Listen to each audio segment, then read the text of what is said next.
Welcome to People Love Process. When most people think of vector-based graphics, they think of clean, hard-edged shapes, perfect curves, and sharp points. And that, for the most part, is pretty much true.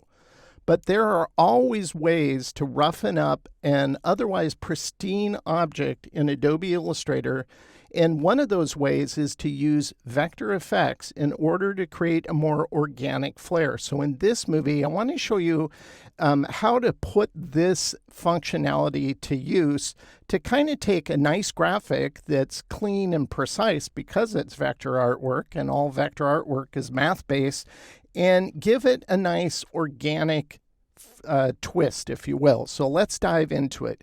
We're going to be using this doodle. I was on a conference call with a client last year, and I always have a notepad there so I can take notes as we're going through a meeting about a project or whatever it is. And I can easily kind of get distracted in terms of if I'm not drawing, then my mind can wander and I'm not really listening to what's going on in the conversation. I found years ago, if I doodle, it keeps my mind on task and I actually stay more focused. And at the end of that meeting, I looked down and I saw this doodle and I wasn't even thinking, oh, I'm going to do a Viking. It just kind of came out. But I liked it. So I'm going to take this rough and just redraw it in a more precise way, thinking in shapes, thinking that I am going to take this into Illustrator. So I make it a symmetric drawing, which means I only have to draw half of it in order to reflect it to get the other side. So it's at this stage that I have my drawing that I'll place it in my flatbed scanner, scan it in, usually 600 to 800 ppi, and then I place that drawing into Illustrator, and this is the one where I'll select, go to the transparency palette, and I usually set the opacity to 15 to 20%, and I lock the layer. Now, some people have wondered, well, why don't you just double click on the layer and use dim images? Well, because that doesn't really save any time. It's just one extra step I have to click into, and I get the same benefit doing it this way. So there really is no need to. I know people who use that. That's fine if you want to use that. I just prefer not to, and keeping the process simple. Speaking of simple, we're going to be using simple shapes. I always start with simple shapes. And as I'm looking at my drawing, specifically the shield that's behind this Viking head, what's the easiest way to create it? Well, it has mostly curve in it, so I just drew out elliptical shape here. I can select this, I can go to Object, I can go to Path, Offset Path, and we're going to go -18 to get the inside edge of that shield, and I'll click OK. Now, notice what Illustrator does, and this is the part that these are one of those little things in Illustrator that it's not a problem, really. It's just kind of sloppy coding because their algorithm doesn't need these anchor points. And I'll prove it to you. If I select these anchor points like this, these are the ones in question. If I go to the minus anchor point tool in the control bar, and by the way, make sure you always have the control bar on because this is a good shortcut, or you can go down here. This is what you want to do. You actually don't want to go to the control bar on this and use this, or else, well, for example, if I just click this, it's going to ruin that shape. So it's not very smart in the control bar. So let's undo that. What we're going to use is the same tool that's within this tool palette. It's under the pen tool menu, so you'll find it in there. I just pull them out so I can see them all. Out of sight, out of mind doesn't help me, so I'm going to click this. And if I click on these, holding the Shift key down, it will smart remove them. And so I can click on this and smart remove it, click on this one, and the last one here. And look at that. You got a more precise shape without those 4 extra anchor points. And the fact that it can do this tells me they could change the offset code so it would produce this, but they haven't, and I just wanted to show you that. So once we get these set, I like the tolerance here. And when I'm building stuff symmetrically, I always put in a graphic right in the central point. You can see it aligns with my my guide. I, for the most part, don't like snapping to guides because many times, and this goes back to the snapping bug in Illustrator, you'll zoom in and realize it didn't quite snap precisely. So I don't trust it completely because even this doesn't work at times. Smart guides. So when I hover over an anchor point, tells me I'm over an anchor. When I'm over a path, whenever a path crosses another path, it'll at times, well, on this one it's not, it usually tells you, well, let's select both of them. Well, it usually tells you intersect, where the two intersect, but in this case, it's not wanting to do that.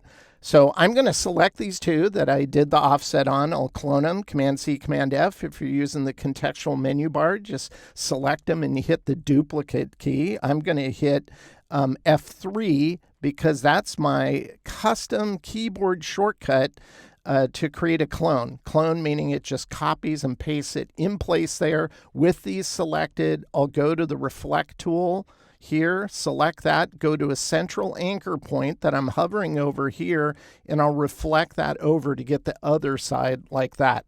So this is how I'll think in shapes, build in shapes. I'll select these two outside that make up the shield shape, and we'll go to the Pathfinder and I'll go intersect. Intersect is wherever they overlap creates a new shape. We'll intersect the two inner parts.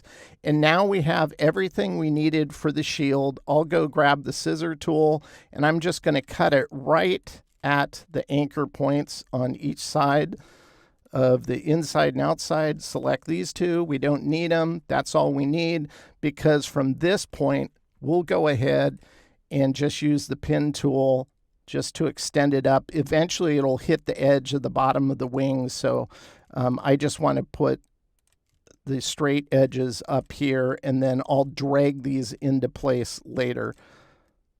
So that's how I would set up all the elements that are going to be the shield. Now, I did it in blue just so we could focus on it, but as I go, I'll just keep everything in my magenta color. Now I have these star shapes here. Oh, by the way, let's go to the helmet. Same principle. The helmet, we're just going to intersect these two like that. And then we can go ahead and just cut these here with the scissor tool. Delete that, go to the pen tool, and these will extend down and meet the bottom beard line that comes up on the side of the head. So that's his helmet. You can see for these star shapes, you might be thinking, well, why did you handle it this way where you have 4 stars? Because I like the results I get. So if I select these and I go Unite, and then I can double click into isolation mode, select the shape I don't need just to get the star shape. Some of you might be thinking, well, all you have to do is start with this, and if you go up to Effect, and then you go down to Path or Distort, and you go Pucker and Bloat, you can open that up. And if you go like, I don't know, let's try minus 25 or minus 30, something like that. You can get the same thing. Then you click OK.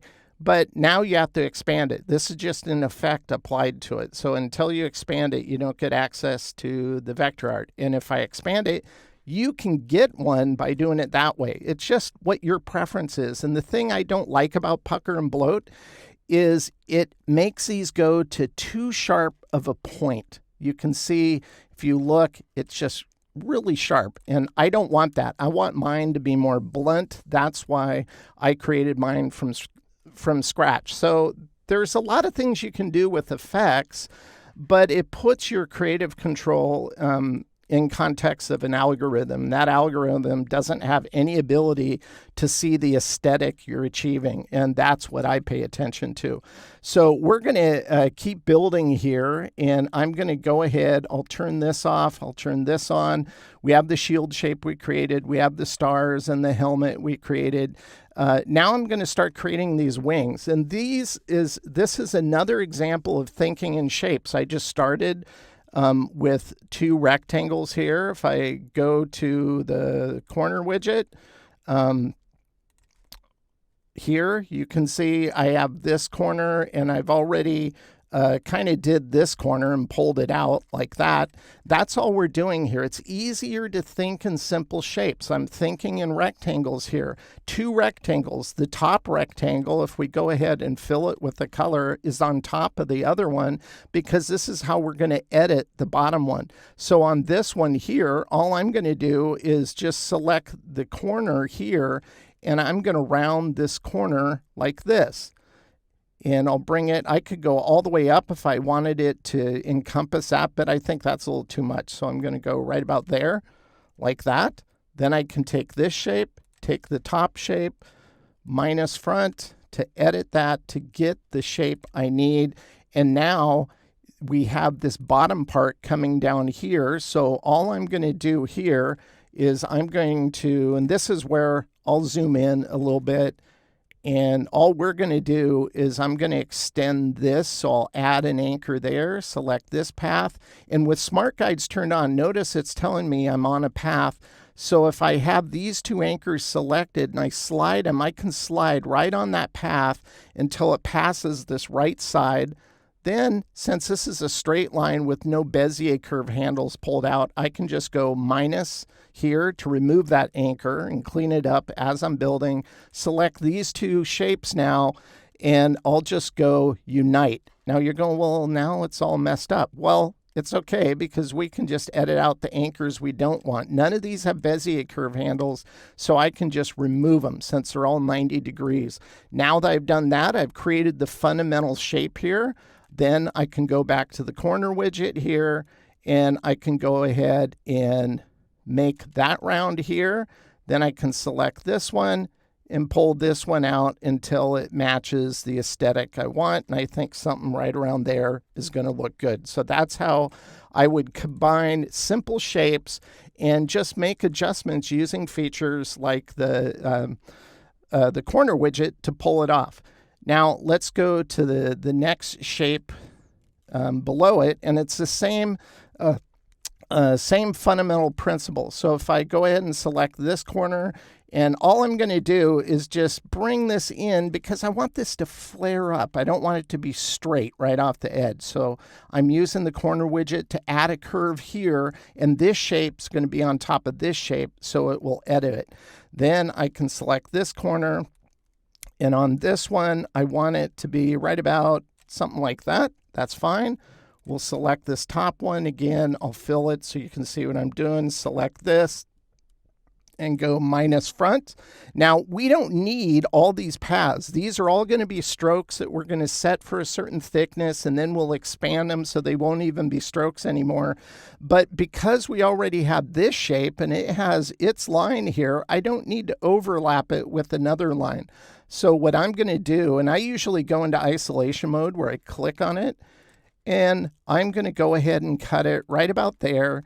And then on this one, I know it's going to end as it goes into the eye, so I'll cut it here. Then I'll take the part I don't need and just delete it like that. And let's go ahead and click out of isolation mode. If I recolor this blue, you can see how it's sitting over part of this, and we have an anchor right there. So if I select this, I can just drag this back until it snaps to that anchor, and that's all I need. That way, I don't have, it won't cause redundant anchor points when I go to expand a thicker stroke at the next stage that we're working on. Let's go ahead and just color it the same magenta. And let's go ahead and turn this on because this is where the shape building tool comes in. As well. You can see, actually, let's just do this really quick since we have it here. We have Smart Guides turned on. Command U to turn it on, turn it off. If you're doing more organic building, you'll want to turn it off at times because it'll want to snap when you don't want it to. But this is a good example of I'll zoom in on an area, select an anchor, and bring it down until it says intersect, and I stop. So this is how I'm going to make the shield kind of disappear behind the wings. So it's that kind of detailing. If I go in here, you can see I have this overlapping it, but I want to show you one other thing, and that is At times, you can select a shape like this, select this eye shape, and select this other eye shape here with these three things. Actually, let's go ahead and select this wing shape too. We'll go to the shape building tool, and the shape building tool is ideal if you're trying to do a positive negative design, and I'm going to have other content that I'm going to put on this channel to show you that because it's great for that. But this is the other ideal aspect. It's using strokes. With the shape builder tool, I always say shape building tool, it's shape builder. Makes more sense, I think, to call it the shape building tool, not the builder tool, but whatever. If you hover over a part, it'll default to plus, meaning you want to add this to the other path you have selected. If you hold Option down, it'll be minus, and it'll show you what it's going to remove. That's what we want. We'll minus. Go up here. I'm going to minus this. Go up here. I'm going to minus this, and go over here, and I'm going to minus that. We can get rid of this extra shape over here, and we don't need this one. Oops, I forgot to do that one. Let's do that one too. And I'll go minus here. I just want to minus that. There we go. And then I can just select these and delete them. So that's how I would edit that. On the top helmet, this is where I would continue with the pen tool, and I go straight like that. And then I can just drag this down until it hits that corner, or go all the way down because I know it's going to go into the beard. And actually, this one wouldn't go behind the eye. We'll just drag that along the path with Smart Guides turned on, and it would go right about there. So that's how I do this kind of building like that. Now, one thing, it's always easier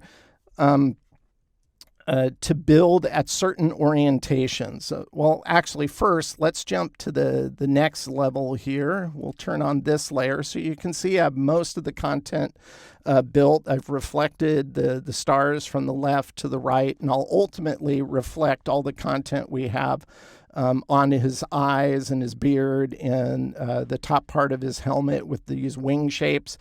But at times, it's easier to build at 90 degrees rather than if I tried to build all this at an angle, it's going to just make it harder. It's easier to think in 90 degrees. Let's zoom in on this and I'll explain what I mean. And if you think in shapes, it's going to make it easy. So we know we have the corner widget, so we'll just select 3 of these anchor points in this square, and we'll just round all of this. We want it to go into a flat curve like that. We'll take this, and we're going to go ahead and round that. That'll create the swoop and the almost like a horn type shape in the wing. We'll select this one we first rounded, the rectangle we have here, and we'll go ahead and unite those. This one, if we go ahead and fill it, make sure it's on top, and then select both and go minus front. Now we have a wing shape. Now, if I pull this away a little bit and select this top wing, notice we have an anchor here, and this is where I want to register it with. So this is where I'll hover over this anchor, select it, bring it down here until it snaps onto that one. Then I'll go to the rotate tool. I'll orient it based off of this anchor, go over here, pull this path down until it snaps again. And it all snaps because of using Smart Guides. Once we have this, it's now in the perfect orientation. What I'm going to do is go into isolation mode, grab the scissor tool. I'll cut it here because we don't need this line, and I'll cut it here, and we'll get rid of that line.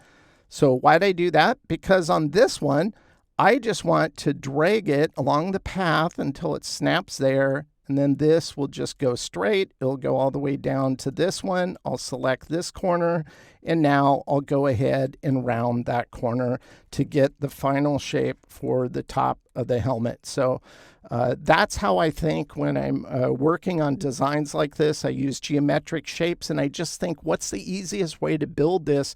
But not just easy for easy's sake, but build it so it's precise and it looks elegant and it's going to work great. And these are the methods I use. So you can see we have most everything done here. So we can select all the wing shapes. We'll select the beard and his stash. We'll select these shapes of the beard here.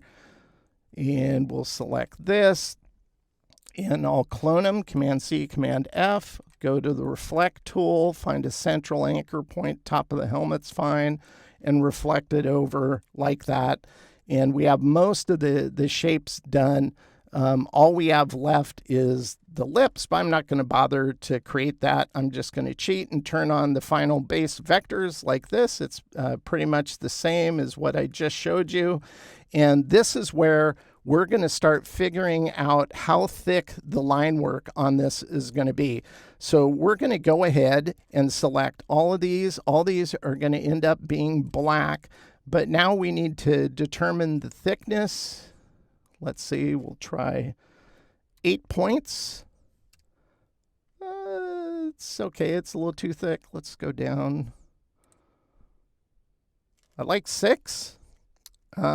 But I don't like how these are filling in.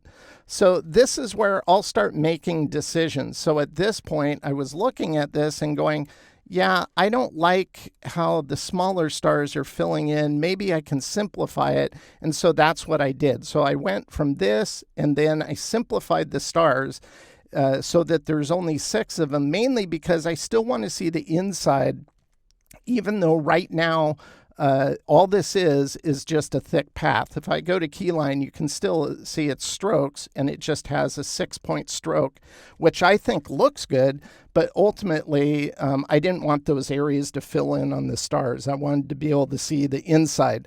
So this is where we're going to take this artwork and we're going to roughen it up. This looks good as is, but it's a Viking. Viking were like very kind of naturalistic warriors, you know. They lived in the Norse, didn't have an easy lifestyle from what history shows us. So all we're going to do is we're going to select all this artwork and we're going to roughen it up by going to Effects, and we'll go down to Distort and Transform and select Roughen. And there we go. We're done. No, we're not done. That looks horrible. We don't want that. So we're going to click Absolute. We want to make sure to click Smooth, and then we can adjust it. This is way too much. So I think this is 5 points. So we're going to do 1.25 like that. That looks a little better. And then we're going to bump this up a bit. We'll go to 25 like that. And that looks really, really good. I like that. So we're going to click OK and commit to that. So just to compare, here's how the Roughen, and by the way, these, if we go to the keyline view, you can see it's still just a perfect stroke. It just has an effect applied to it. That effect is applied to this vector path. So if I select this one, go to the Appearance panel, you can see it's just an effect. So if I turn off that effect, that will go back to smooth. The effect just basically creates a custom profile that's being mapped to that path. That's essentially what an effect is in this context. But if you look at this and compare it with the smooth, this wasn't bad, but this looks a whole lot cooler.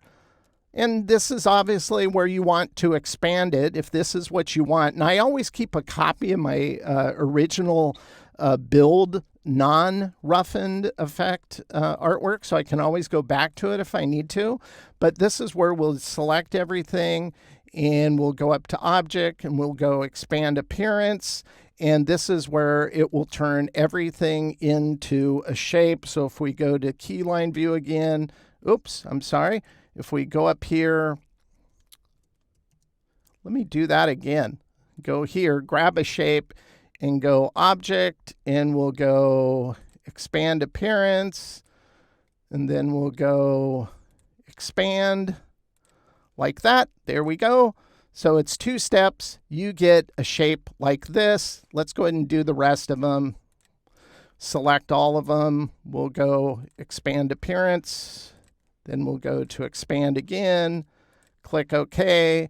Now you can see it's turned everything into shapes like this. And so that's just what I wanted to show you. You're going to have to fuse all these shapes together. And I'm not going to go through that. I'm going to show you what I get after I fuse them together.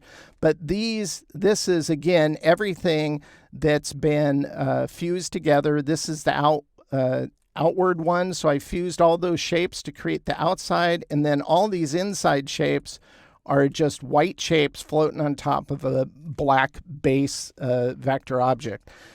So I just wanted to show you that. Now, if I go Command A and select everything, notice we have 8,854 points. I don't think that's a problem really for what we're doing. But if you wanted to simplify it, let's go ahead and turn this layer on. Exact same artwork, no difference between these two layers as I toggle them on and off. We're just going to simplify this. So I'll show you how you can kind of clean up this artwork if you want in Illustrator. Go to Object, go to Path, go to Simplify. Now, years ago, they changed this menu, so this is all you see when it shows up, which I don't think does it justice. It doesn't give you any information. Make sure you click this, go into here, and always turn this on. So the next time you open this, it's going to just pop into this. And I think, in my opinion, it oversimplified it at this point. It's going from 8,000 to 16, and I think that's too much. So you could draw this back, and you can see how it'll affect it. Maybe we go up here to make it more closer, and then you can pull back on this, and you can see how it's going up a little bit. So still, we've lost over 6,000 anchors. But I don't want to lose the characteristic. I don't want to be overly smooth. So let's go, I don't know, we'll go to 50% like that. And so it's 2,039 now. Maybe we want it a little tighter. We'll go up to 90 like this. And now it's 2811. We're going to say, okay, that's fine. Click it. And by the way, if you're working on something like this and you don't want to look at the anchors, just go Command H to hide them. You still have the shape selected, and it's easier to make a determination on simplification. So this one now has 2811 anchors. Which is a lot better than 8,000. I don't think it matters if it's 8,000, but I just wanted to show you that. So you can always simplify it, and it looks like I got an extra layer here, so we're just going to delete that. Not sure why I had that.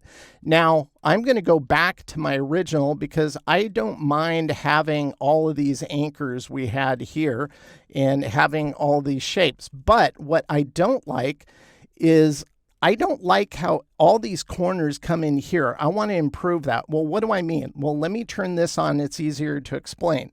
So if I go in here and you look at this, I have these. Well, why do I have these like this? Well, because I'm going to create some detailing here that I think is going to look better. But let me go into one of these shapes, and I'll just delete it. And then I'll go to the Blob brush tool here, double click into it, make sure you're on accurate. That's what you want. And then if I zoom in, and the more you zoom in, the easier it is to use this. We just want to create the illusion that there's a shadow being cast down from this line into this area. So I'll just go here. Let's do it in a different color. Blue. We're not going to keep these blue. This is just so you see the difference between the black. So we'd do something like this. And keep in mind, I'm doing this with my mouse. If you have a Wacom, it's way easier like that. So all I've done is I've created a shape like this. But let's go ahead and color it pink. And all I'm going to do is go out. I'm going to turn on anchors again so I can see them. I'll select all these shapes. I'll unite all those shapes like that. And if I color it black, look at the shadowing it puts on everything. So if I turn this off, without, and turn it on, with, it looks so much better with these on. So that's all I would do is select all these shapes. Let's go ahead and color it back pink so you can see it. Select the white shapes on the interior, and I would go minus front, and then that would edit all those shapes with that aesthetic so it looks like it's casting a shadow. So I think that really adds to the overall look of this, and it makes it look a little more organic. So the colors we're going to be using on this is black, purple, kind of a dirty orange, and a gold, a yellowish kind of gold color, and a traditional gold color. And what we're going to do is colorize our artwork. So I'm going to go ahead and just sample the colors. I want the perimeter of the shield to be solid gold. I'm going to go into this area here and color these gold. His eyes, we'll make those kind of the fiery yellow color. The background, I want all this to be purple. And then all the stars, the inside of the stars, these are going to be gold, or I keep calling them both gold. We'll call this gold and we'll call this fire yellow. There, that's better. So we have all those. That looks good. And now this is where using global colors, if you go up here and you look at my colors, right now this gold is just a raw color. If I go up to the gold color I have, you can see if I click into it, it's just a raw break. I don't have it set for global. So what I'm going to do is click global because I want to make a tint. And unless a color is a global color, you can't make tints from it. So we're going to reselect these and make sure these are the global color here. And we'll select this and make sure that's the global color, like that. Now that it's a global color, I can select other areas like where it goes from here into here. I don't want this to be the same gold. We'll color it gold, but I'm going to go to the color palette and I'm going to make this like 80% tint. So there's just a subtle variation. And then on the wing shapes below it, I want all these gold, but I don't want it the same value. So I'll go back, color it gold, go to the color palette. And on this one, I want it to get progressively a little lighter. So this will be 70, like that. And I think that looks pretty good. Maybe right under the eyes themselves, these can be the full value gold. And then we'll go to the top here, and maybe on the inside of these wing shapes, these here, these right here were 80, so let's go ahead and make these 60. So we'll color these gold and go to the color palette and change this to a 60% tint. And then the last one will be these. Again, they'll be colored gold. And we'll go to the color palette, and I think we're going to set the transparency to these to about 30, like that. I think that looks pretty cool. And then we'll do the same thing on the helmet as well. So we'll just select these, and we don't have to, we can just sample the colors we've already applied. So maybe we do that one there. Maybe these are going to be the full value. And then on the side of the helmet, let's see, inside the helmet, maybe those are full value too. So it's just the inner part like that. And that's how we create those colors. Now we're going to do the same thing for the gold, but on the, or I'm sorry, I keep saying gold. On the dirty orange is we're going to color his beard. So of course this Viking's going to be a redhead, I guess. We'll select his beard. We'll color that orange. And I'm just going to select all the parts that will be the same value of that orange. And we're going to use tints again on this as well. So I'll go 80 here and 60 here, but it's all going to start with the orange. So we'll go up here, and the first one we'll do 80. Oops, I had both of them selected, no biggie. Go down to 60, like that. And then, let's see, this one, I think this one will be 80. This one will be 60. And then maybe we do another variation. Maybe this one, since it's further down, it won't be full value. We'll make that like 90 or something. Let's try 90. That looks good. And maybe the top here, we'll make the same as that. So all I have to do now is I'll just copy those colors from side to side like this, using the eyedropper. The eyedropper is one of the coolest tools. And by the way, if you didn't know, if you're working on two monitors and you have, let's say, Etsy pulled up and you typed in muted earth tones, and it'll bring up imagery, you can just literally click and hold, drag your eyedropper outside of Illustrator to whatever you have open outside Illustrator and sample a color, and it'll apply it inside of Illustrator. It's kind of cool.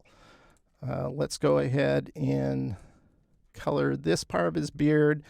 And then I'm going to do his lips the same, but we're going to make this a lot lighter. We'll go 50% of the full value. And then this one in here, well, since this one's further back, let's make that 80 maybe, something like that. Or maybe just color it there. There we go. I think that looks good.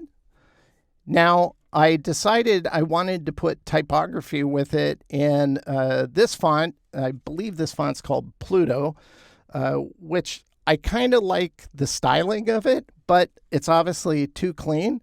So we're going to select it. I'm going to go to the appearance, and I have a roughen turned off. I'm going to turn that on. So we roughen it up just so it matches that aesthetic, which is kind of cool. So the final art, I think, looks really nice, but I think it needed one more touch. And this is where I would use a vector texture. Here's a vector speckle texture I had. I love how it goes over the artwork, and it just makes it way more organic. So all I'm going to do is I could just intersect it with that vector shape, but in this case, I could just mask it as well. It's going to give you this warning, and this is one of those things in Illustrator. They need to put a never show me again button down here in the left corner, because this had more to do with limited PostScript ability by printers back in the old days, and not so much a problem anymore. But look at how cool that looks with that nice texture running through it. So really nice organic quality artwork and line work using vector effects in Illustrator. Of course, this full color can be turned into a one color. Maybe it's on a wood background like this, but my favorite context is taking a one color and coloring it and bringing that texture into the line work and coloring it the nice traditional gold on a photographic or color background. Vector effects in Illustrator are often overlooked, mainly because they are nested in pop-up windows instead of being forward-facing controls you see all the time in the user interface. So they're kind of out of sight, out of mind. But when vector effects are handled with what I would call a deft touch, if you overdo it, it's just going to look corny. They can produce some really nice results. So I encourage you to experiment with them and see what happens. That is the best way to discover and understand how you could use them and improve the way you work. A big thank you to those who have become members of this channel. Your monthly support literally helps me to develop new content. I couldn't do it without you, and I really do appreciate it. So thank you. And if you enjoy this YouTube channel, could you take a few seconds and give it a like or share it with someone you know? And to make sure you don't miss any new content, make sure to hit the subscribe button as well. All those things, according to what YouTube tells me, helps the analytics of this channel and for it to grow. So all of that is very helpful. I thank you for doing it, and I appreciate you watching. Until next time, thank you for watching People of Process. And as always, I hope the content helps you improve your own creative process.